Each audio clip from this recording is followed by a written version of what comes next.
Tennessee Capitol Report is made possible in part by a grant from Blue Cross and Blue Shield of Tennessee. We're here. Woo! Right here. Right here. There's Jack. We're so happy you're here. Being here matters. That's why Blue Cross Blue Shield has thousands of people right here in Tennessee serving millions of members. If you need anything else, we'll be right here. So when it matters, wherever you go, we'll always be right here.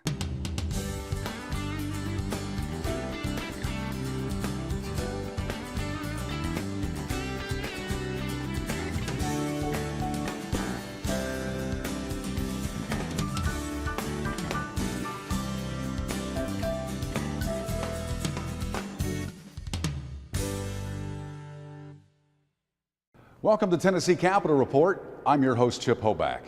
The 110th General Assembly opened its 2018 session a few weeks ago with a full agenda. There are both new and familiar faces in the legislature this year, and we'll meet as many of them as possible over the coming months in this session right here on your Tennessee Public Television station. And additional content, you can follow us on our new Facebook page. On today's show, we'll get a preview of several of the key issues being addressed in this session.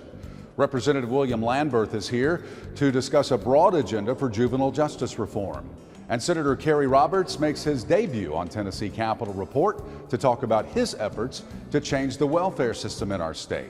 But one of the biggest issues is how to tackle the opioid epidemic in Tennessee. Senator Richard Briggs and Representative Brian Terry, both medical professionals, will explore the game plan for legislation in this year's session. Opioid overuse, addiction, and deaths in Tennessee were addressed just this week by Governor Bill Haslam and the leadership of the state legislature. Let's hear what they had to say. Last year, Speaker Beth Harwell put together a task force chaired by Speaker Pro Tem Curtis Johnson, who's with us as well. Also want to thank Leader Glenn Cassida. They brought stakeholders together to study the issue and make recommendations. Speaker Harwell, Lieutenant Governor, and Speaker Pro Tem Farrell Hill, along with some assistance from Leader Norris, participated in a working group that we put together to further analyze the issue and formulate opinions. Through all of this work, we have created the Tennessee Together initiative. Our Tennessee Together plan will be comprised of three components: prevention, treatment, and law enforcement. We will introduce legislation as a major piece of the initiative, and our upcoming budget proposal will include $30 million in state and federal funds to address the epidemic. This is a multifaceted and comprehensive approach, and we look forward to working together with the General Assembly, the judicial branch, and all of the stakeholders around this issue to end this crisis. Well, I think all of us have a little responsibility. I think even patients need to say, is there another course of action from pain management other than just opioids? But I will say that I've encouraged, and our Attorney General has taken my letter and said, yes, we will do it. We need our Attorney General to look at these pharmaceutical companies and say, what have you done and what is your responsibility? I'm not out to hurt any business, and we certainly appreciate the drugs that help many, many people. But I think the pharmaceutical industry should voluntarily step forward and say, we will help pay for rehabilitation because it's going to be expensive. Joining me now to discuss reaction to Governor Haslam's comments and to offer an overview of the General Assembly's response to the opioid crisis in Tennessee are Senator and Dr. Richard Briggs of Knoxville and Representative Brian Terry of Murfreesboro, also a doctor and anesthesiologist. Welcome to Tennessee Capitol Report.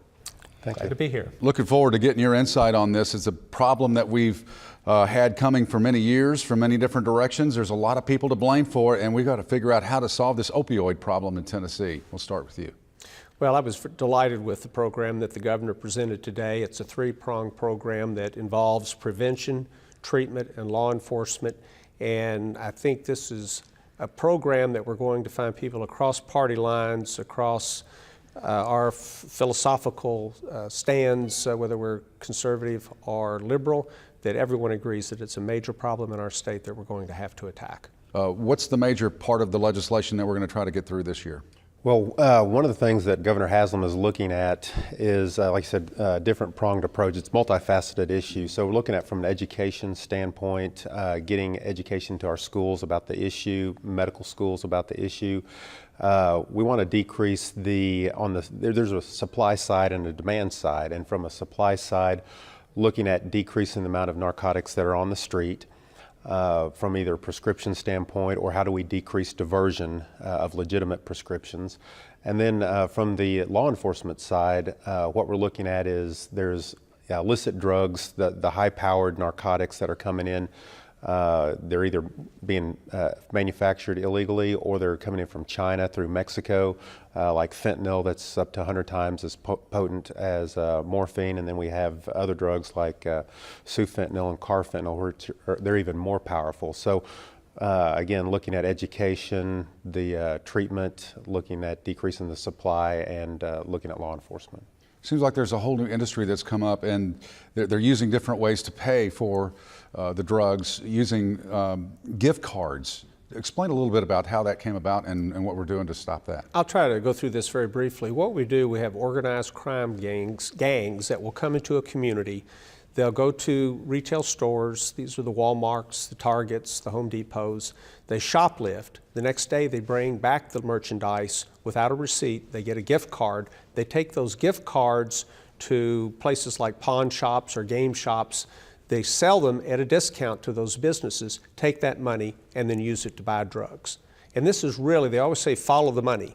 This is what's really funding a lot of the drug traffic and the drug buying and selling in our state, and we hope that this will stop it. Seems like there's legal ways people getting addicted to these drugs, and then when they can't get them anymore, the doctor tries to get them off of the medication. Then they find the illegal resources, and good people are getting involved in bad situations.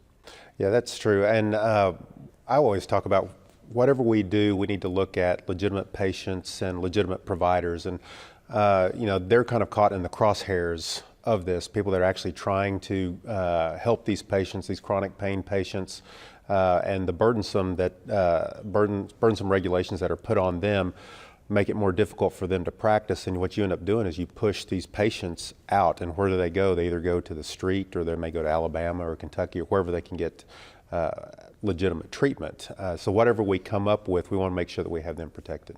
Well, no, I've had surgery, and you get the big bottle of pills, and you don't really need but a day's worth, hopefully, to get over that. Is that part of the problem? Yes, it has been part of the problem, and Governor Haslam is attempting to address it with his plan. He's going to limit for new prescriptions for patients to 5 days. And what we're really trying to do is to cut down on the number of tablets that are sitting in medicine cabinets that can be diverted either by children, grandchildren, neighbors, someone that comes through. I think one of the details that we'll have to look at, and I do want to reassure patients out there, if you've got cancer, if you've got chronic pain, I think we'll see exceptions to that. But what we really want to do is not have all those extra tablets that people aren't using that can be addictive, that are going to be diverted to our children and grandchildren and get out on the street. And that's part of the problem too, is the children getting into the medicine cabinet of unused pills.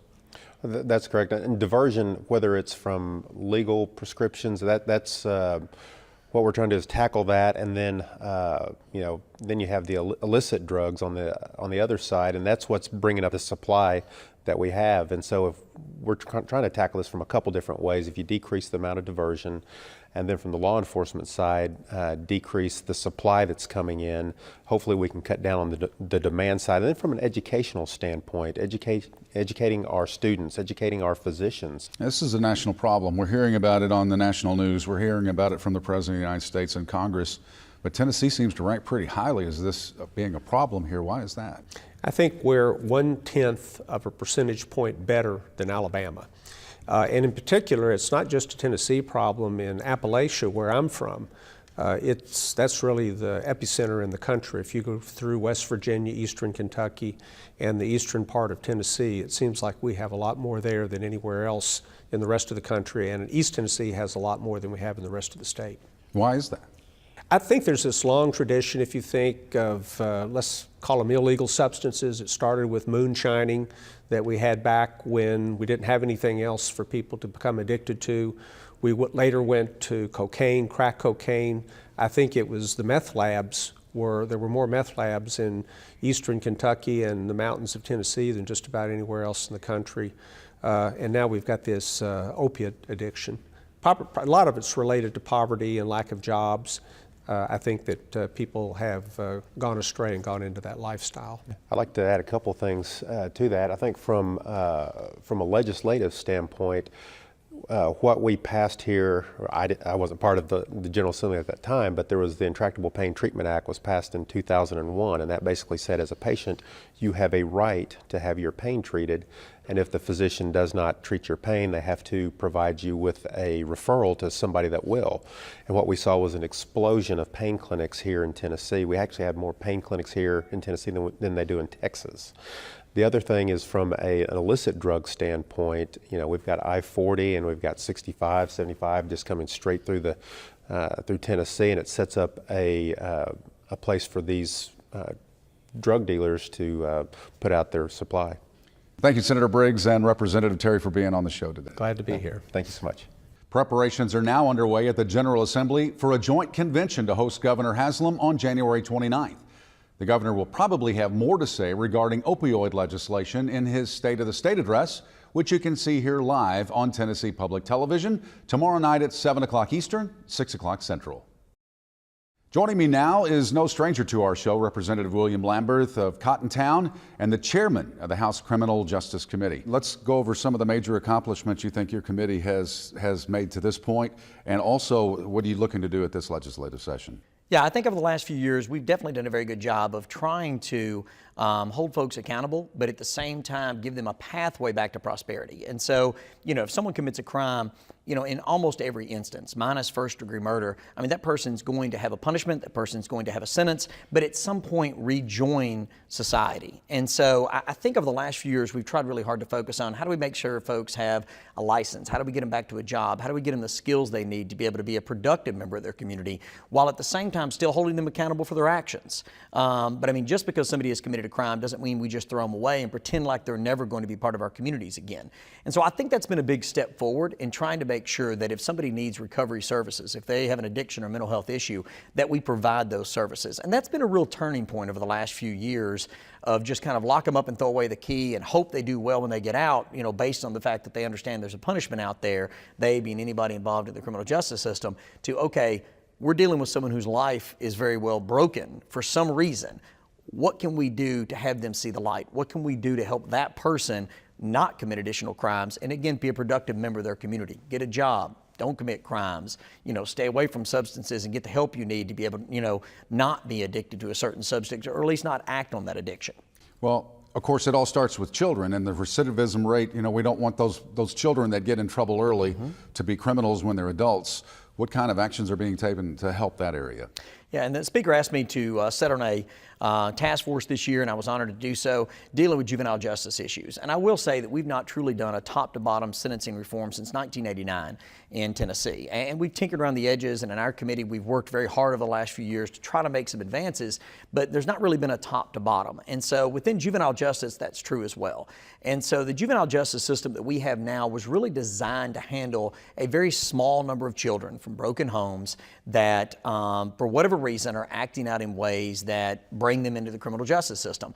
That's no longer what we're dealing with. I mean, there is really a tsunami of children that are winding up before juvenile court judges and DCS that are, for whatever reason, are committing actions that are bringing them to the attention of law enforcement in our courts. And so we've really got to, I think, kind of start back from scratch and say, okay, why are these children acting out? Why are these children committing crimes? What's bringing them into the system? And very similar to what I was talking about with the adults, is it undiagnosed mental health issues? Is it addiction issues? And we have children as young as 12 or 13 that are already addicted to opioids. I mean, we have young children that are being told that certain illegal drugs are not harmful to them. I mean, it's a very different generation. And then when you have over 40% of children being born out of wedlock in Tennessee, you have a lot of single parents out there that are trying really hard to do the job of two people in one. And that's a tough job, and a lot of them do it really well. But there's others that need additional assistance, that when they've got that teenager, when that family's in crisis, so to speak, they've got to have some additional assistance. So that's really kind of what I think we're going to be looking at this year, is what services are needed out there, how do we hold these kids accountable, but again, at the same time, understand that there's kids and they're kids, and there's still a lot of hope for them to be productive adults. How do we get them to that? Because if we don't do something, they're just going to continue to commit criminal acts as an adult, and then we've got to deal with them in that system. And I guess tracking, that's a difficult situation as well. There's no statewide data collection system, county to county, to be able to track whether or not these kids are getting the help they need. Absolutely, and that's been another frustration, not only of my committee, but I think of the governor's office and the speaker and everyone else, is that identifying exactly what the issues are, and then knowing whether or not, if you've passed this piece of legislation or changed this paradigm or rule, has it made the desired result? And so we've got to do a much better job of trying to collect that data and find out if a 17-year-old has committed a crime and there was a certain intervention that was tried, by the time they're 20, are they still in the system just as an adult? Or are they now a productive member of society? And trying to bridge that gap between really juvenile and adult records while still maintaining that privacy is difficult, but it's something we really have to do in order to know whether or not what we're doing is working. Now, other states are doing the same thing. They're trying to figure out the same process. Are there other states that are good models for us to follow? It's going to take a Tennessee solution to this. It's going to take something that involves our parents and our school administrators and our DCS officials and our judges and DAs and attorneys and really just everybody in the community, and especially our churches, our faith communities, to try to surround these kids with really love and a strict set of rules to say, look, here's how you've got to live to be a productive member of society. Representative William Lambert, thanks again for what you do with the General Assembly, and I appreciate you taking the time to be on the show again. Well, thank y'all for having me, and I really appreciate you guys focusing on these issues. The safety of Tennesseans is just absolutely of critical importance to all of us, and we've got to do a better job of making sure we keep Tennesseans safe. One of the biggest changes for Tennessee's legislature in 2018 is new office space. After decades in the underground legislative plaza, legislators are now seeing the light of day in the newly refurbished Cordell Hull building across the street from the Capitol. Let's take a look.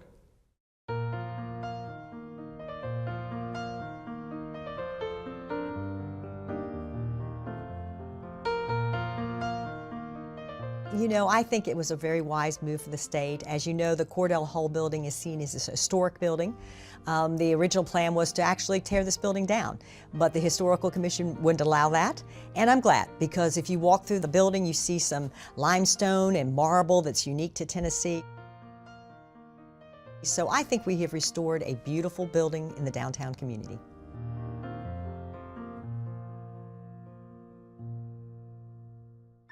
There was no sunshine at all in the Legislative Plaza. We decided to renovate it and move the legislature over here. Plus, there was mold in the old building, and it smelled and it leaked, and some of those problems could be fixed, but some were just inherent in the structure of the building. It was very crowded. It was not handicapped accessible.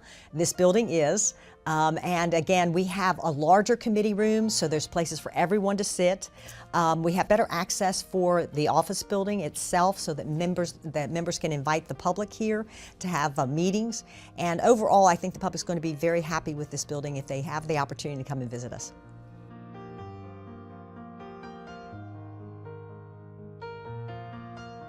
We definitely saved taxpayers money in refurnishing this building and not building our own facility. So the taxpayers actually saved money in this move. I would never have done anything that cost them additional expenses. This was a wise move for the taxpayer.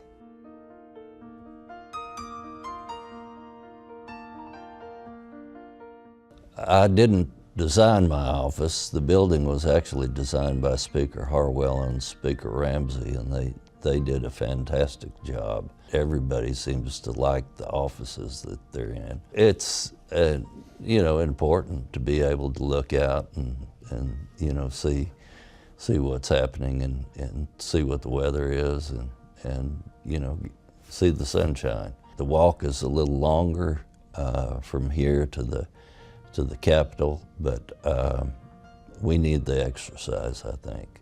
We do a lot of sitting in our job. Senator Kerry Roberts of Springfield joins us now to discuss an issue he has spent several years on, and that issue is welfare reform. Welcome to the show, Senator. Thank you for having me today. Last year, you passed the Program Integrity Act of 2017 on welfare reform that's just become law. Tell us what that bill did. Well, let me give you a little bit of background, if I may. So we approached the governor's staff a couple of years ago, 3 years ago, with what we thought would be a comprehensive reform that would try to detect fraud in the welfare system.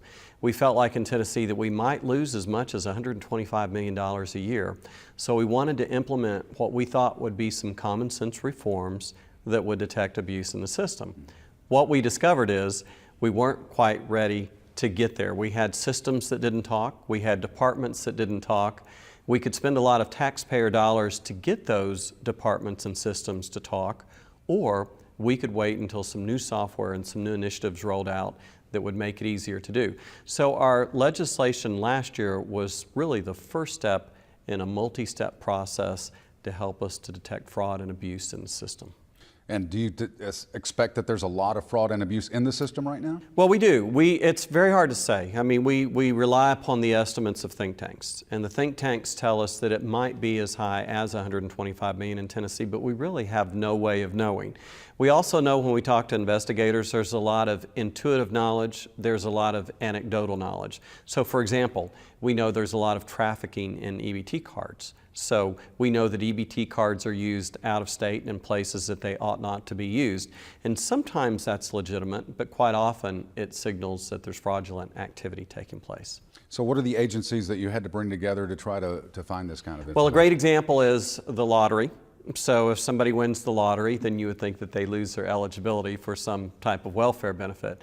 The problem is if the lottery doesn't report to the other agencies who's won, who has winning proceeds, then they can continue to collect that check. Although it's illegal for them to do it, they often will do it. So that's a great example of one, as we say in government, often the left hand doesn't know what the right hand is doing. So what we've tried to do is force the communication between the agencies, and we want to do it, of course, in a cost-effective manner. I guess the technological advances, there's a lot of different ways to track people and things. Right.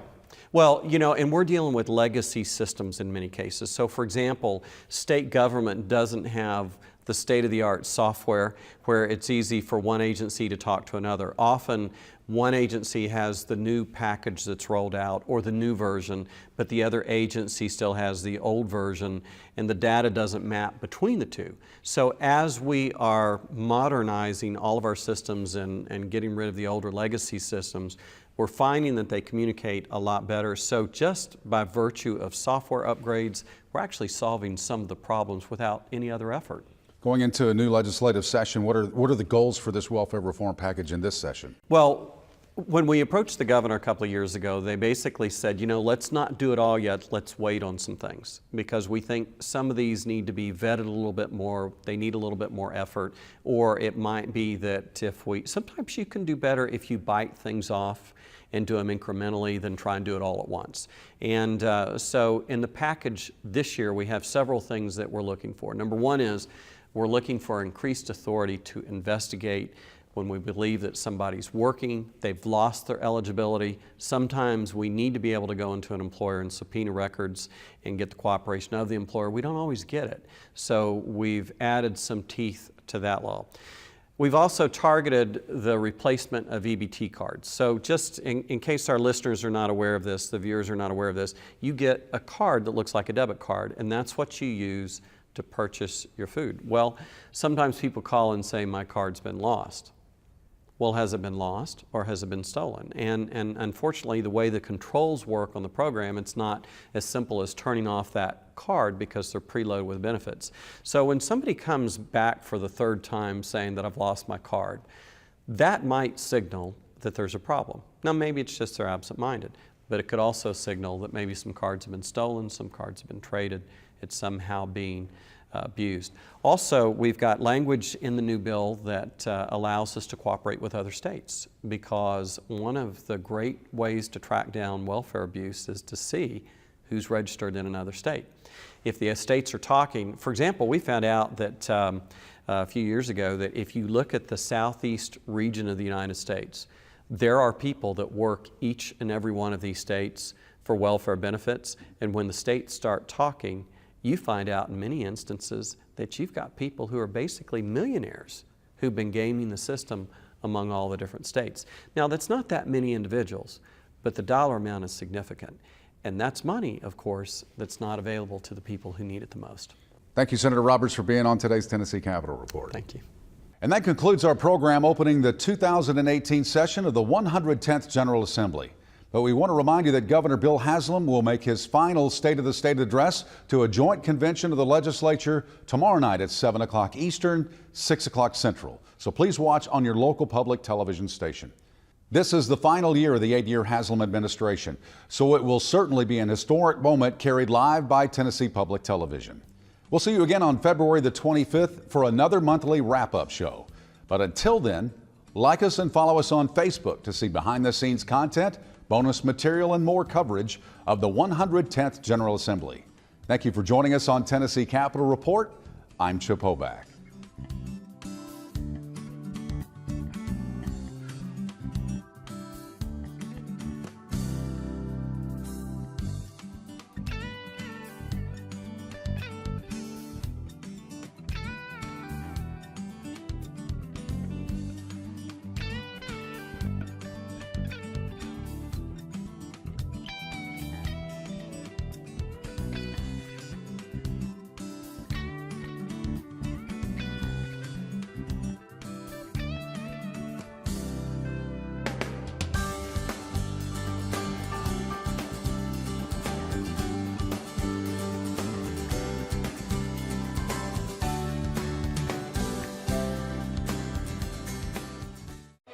Tennessee Capitol Report is made possible in part by a grant from Blue Cross and Blue Shield of Tennessee.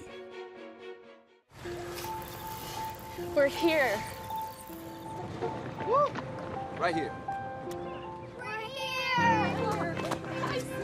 There's Jack. We're so happy you're here. Being here matters. That's why Blue Cross Blue Shield has thousands of people right here in Tennessee serving millions of members. If you need anything else, we'll be right here. So when it matters, wherever you go, we'll always be right here. Right here on your Tennessee Public Television station. And additional content, you can follow us on our new Facebook page. On today's show, we'll get a preview of several of the key issues being addressed in this session. Representative William Landberth is here to discuss a broad agenda for juvenile justice reform. And Senator Kerry Roberts makes his debut on Tennessee Capitol Report to talk about his efforts to change the welfare system in our state. But one of the biggest issues is how to tackle the opioid epidemic in Tennessee. Senator Richard Briggs and Representative Brian Terry, both medical professionals, will explore the game plan for legislation in this year's session. Through all of this work, we have created the Tennessee Together Initiative. Our Tennessee Together plan will be comprised of three components: prevention, treatment, and law enforcement. We will introduce legislation as a major piece of the initiative, and our upcoming budget proposal will include $30 million in state and federal funds to address the epidemic.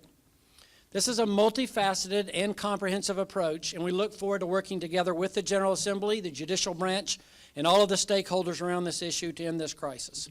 Well, I think all of us have a little responsibility. I think even patients need to say, is there another course?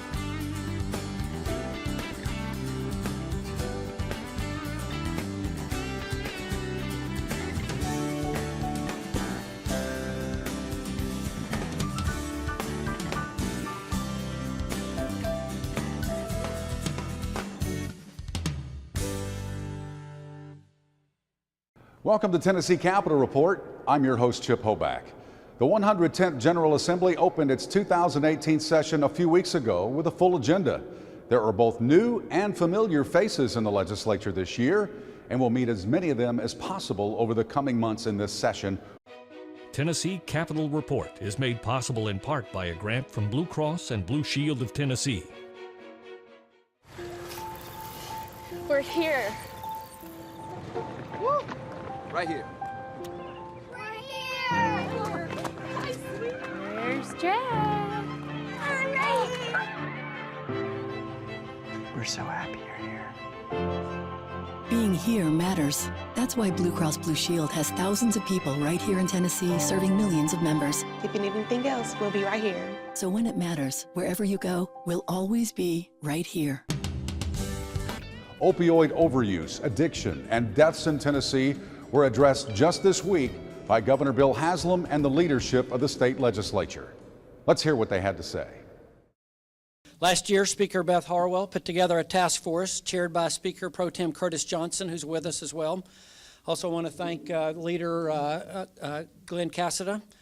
They brought stakeholders together to study the issue and make recommendations.